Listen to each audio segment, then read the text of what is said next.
Vaheguru Ji Ka Khalsa, Vaheguru Ji Ki Fateh. Today I want to talk a little bit about Bhagat Tanna Ji. Guru Arjan Dev Ji says, Tanna Sevya Bal Buddha. The Tanna served the Lord with the innocence of a child. We regularly read and sing the Bani of Bhagat Tanna Ji in Aarti. Gopal Tera Arta. Bhagat Tanna Ji was born about 50 years before Guru Nanak Dev Ji in a village called Tuan. His family were farmers and they grazed cows in the pastures. Tanna Ji, as he was known at the time, was a teenager and was responsible for the farm, and as his parents were very elderly. So it was his responsibility to go out and take the cows and graze. And he used to do this regularly at a riverbank near a Gurdwara or a mandir. And he would look on at what was going on at the mandir with great curiosity. It's said that Bhagat Tanna Ji was incredibly pola. He was so innocent with a sincerity and love, and he was so curious about the things that he observed. And at the Gurdwara, he would often see there that there was a Pandit, a Brahman was there, who would do things that he didn't understand. He would sit there and they would be inside this mandir, and people would come and he didn't quite understand the puja that he was observing. Bhagat Tanna Ji himself, at that time, before the time of Guru Nanak Dev Ji, was considered low caste, and so things like doing bhagati and reading the Vedas is not something that would have been in the sphere of Tanna Ji and the people in his family. It was only something that Brahmins would do. So while he was grazing, he observed the Pandit, and the Pandit was in the mandir doing puja of a murti or a stone idol. And he would watch on as he was grazing and the cows were grazing. He would watch on and see what was happening. And people would bring in a thali with offerings, and they would enter, and on the thali often he would see food and milk and sometimes money. And he tried to make sense of it. He couldn't quite do it, and he had many questions in his mind. What are these people doing? Why are they taking these offerings? They go inside the mandir, there is a murti there, and then they give these offerings, and then they come back and they seem very happy. Why are they doing that? Why am I not doing that? I need to find out. And one day the curiosity got the better of him, and he decided to go and ask the Brahman. And actually this incredible encounter is recorded by Gurdas Ji in Podi 13, which is entitled Tanna Ate Brahmana. And in this Podi, it's beautifully told the innocence of Bhagat Tanna Ji and how that enabled him to experience something quite magical. The Shabad starts with Brahman Puja Devate Tanna Gau Charavarna Ava. A Brahman would worship gods in the form of stone idols, where Tanna used to graze his cow. Bhagat Tanna Ji had watched many times, and finally he decided, I'm going to find out what this is all about. Bhai Gurdas Ji continues, Tanna Dittha Chalit Eh Puchha Brahman Aakh Sunave. Dittha means worship. On seeing his worship, Tanna asked the Brahman what he was doing. Tanna was so curious about what he was observing. He'd watched for so long and finally decided, I'm going to satisfy my curiosity. And so he goes to the Brahman where he's doing puja and says, when he has a chance to speak to him, why are these people doing this? What is this murti, this stone idol? Why do people come here with the thalis and bring the food and money and milk? I don't understand what's going on. Can you help me? And the Pandit replied,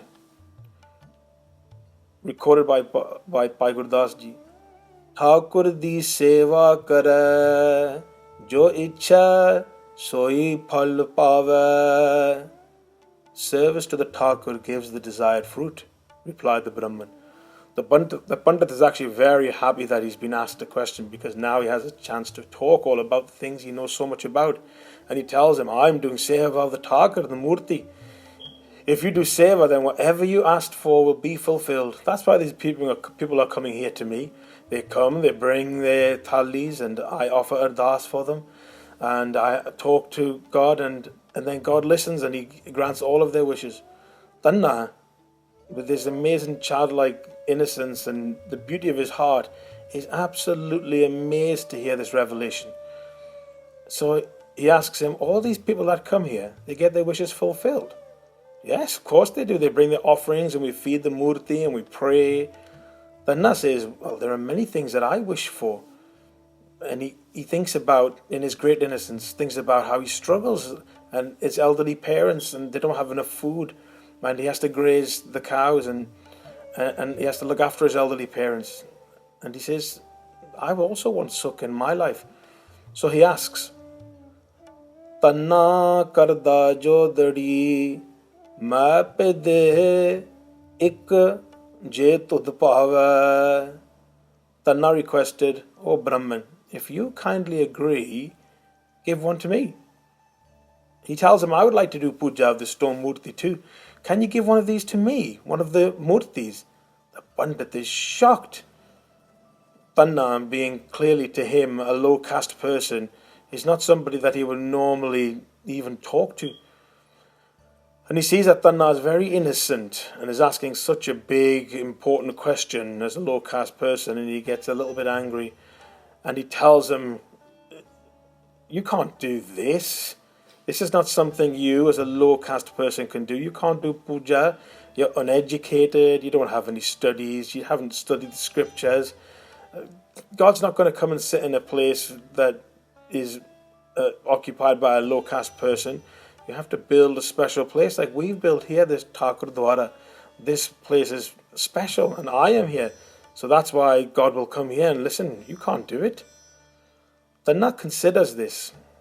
And he says, well, I am uneducated and I am low caste, but, well, I could build something though. I could try and build a space for this murti. He decides very much in his mind, I want to try this, I can do this. So he begs, please give me one of these murtis. Would you give me one of these murtis of Bhagwan so I can try it? And they argue and argue. Brahman really is quite annoyed now with Bhagat Tannaji. And Tannaji, from his beautiful innocence and heart of kindness, is very resolute and continues to ask and says, please let me try, I can do this. And he's exasperated the Brahman. And he said, you have no chance. But Tanna is so insistent that finally, Bhai Gurdas Ji says, Pathar ik lapet kar de Tanna no gal chudave. The Brahman rolled a stone, gave it to Tanna, and thus got rid of him. He says, you've got no chance, but if you're going to leave, if you promise to leave, then I'll give you one of the murtis. Sure. He looks around the mandir and looks at the amazing stone murtis that are being created for the Gurdwara, and he knows he's not going to give Tanna a real murti. He looks at the back and he finds just a stone laying on the ground, and he picks up the stone and he wraps it in the malls and then gives it to Tanna and says, oh, here it is, here's the murti. This is a very special one, I found it for you. Now get out of here and don't bother me. Seeing this stone, however, Tannaji was overjoyed. He couldn't believe it. Finally, I have a murti and I can do puja now. Before he left, the Brahman, seeing how excited he was, wanted to show his superior knowledge and said, remember, you have to do bhakti of Bhagwan every day. You have to talk to Bhagwan, you have to bathe Bhagwan, and you have to feed them every day. That's very important. If you don't do these sevas, God's not going to come. And really is chuckling to himself because he knows it's not possible anyway. Tannaji being a low caste person. Tannaji commits to this though and returns home incredibly happy. It's evening time now and actually it's quite late. And he returns home and he remembers, oh, I must have a special place built for Bhagwan. That's what the Pandit said. And so he asks a carpenter to help him build a very simple platform of wood so that he can have the stone idol above ground. And with this platform, he takes it into his house and clears a special place.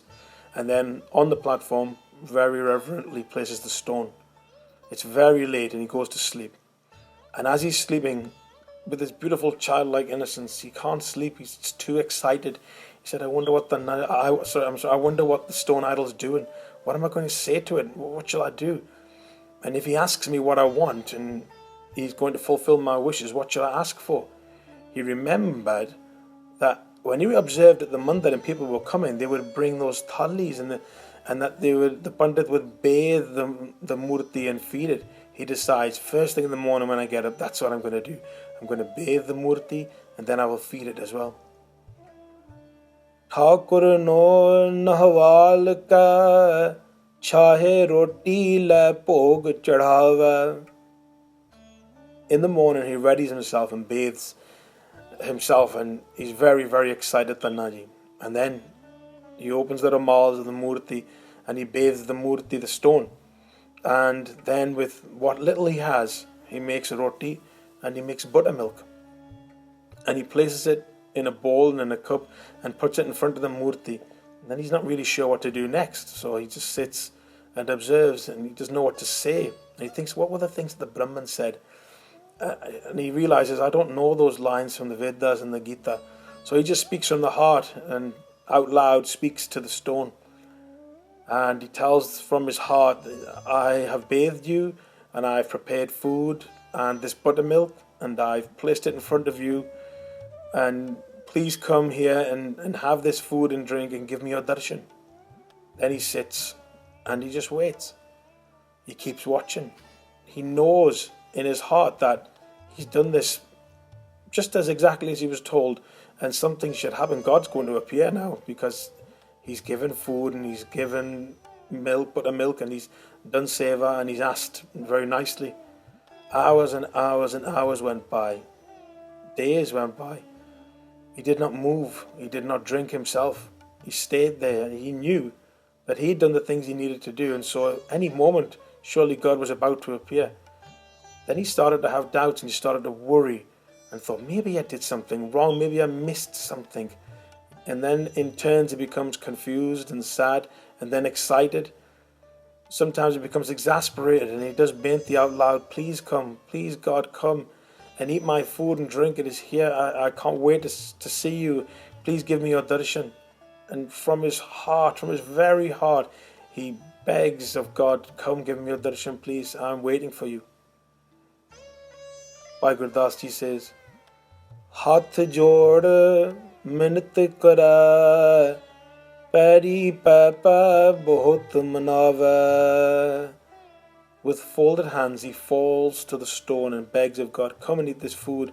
With the same childlike determination and innocence with which he finally got the Brahman to give him a murti, he prays and says with all of his heart, Hampi muhna juthal sa tu rutha mak ho na sukhava.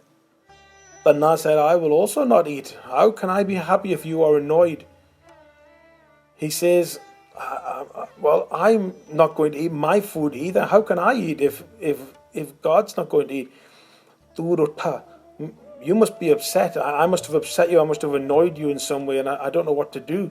How can I be happy if you're annoyed? I'm not going to work on the farm. I'm not going to move. I'm not going to eat. I'm going to stay right here. This came from such a place of beautiful innocence, not from ego. And Tanaji sat there and he waited.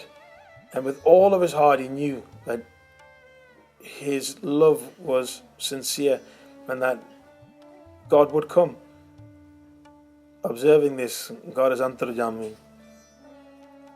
Gosai partakh hoye, roti khahe chahe muhe lave. Seeing this true and loving devotion, God was forced to appear and eat his bread and buttermilk. How incredible. Seeing his true and loving devotion, seeing Tannaji's devotion and innocence and a sincere belief that any moment God would come, in the next blink of his eye, God appeared. Bhagat Tannaji is so happy. God came and gave darshan and ate the prasad and drank the buttermilk that was made with such love. Bhagat Tannaji sat incredulous. He couldn't believe it. This is something that he fully expected would happen, but was something incredible to behold in front of him. Bhai Gurdas Ji concludes, Pola pao gobind milave. In fact, innocence like that of Tanna Ji makes the sight of the Lord available. This conclusion tells us the innocence, the wonderful innocence and devotion and love shown by Bhagat Tanna Ji makes even the very sight of the Lord possible. Bhagat Tanna Ji reflects on this in Rag Tanasari. Gopal tera arta jo jan tumri Bhagat karante tinke kaj swarta rahao. In which he says, you, Vaheguru Ji, the Lord of this world, this is your arti, this is your lamplit worship. You are the arranger of affairs of those humble beings who perform your devotional worship. In exactly the way that God had come and appeared to Bhagat Tanna Ji and arranged all of his affairs for him. He continues in the Shabad to sing, that we sing often in Arti, to talk of all the things that he would wish for. When Maharaji tells him, you'll receive all these things, Tanna Ji, but ask for something more, Tanna Ji from his heart says, God, whenever I close my eyes and call for you, that you will appear. And this is the blessing that he received. After this, the roti and the buttermilk that was left, Tanna Ji ate it and vibrated from his very soul with Naam. All in the village saw this. Tanna did nothing but bhakti after this. He was full of Naam, he was content, and referred to him as Bhagat Tanna Ji. He received this darshan of God through his innocence and his devotion. What a wonderful conclusion Bhai Gurdas Ji tells us. Pola pao gobind milave. Vaheguru Ji ka Khalsa, Vaheguru Ji ki Fateh.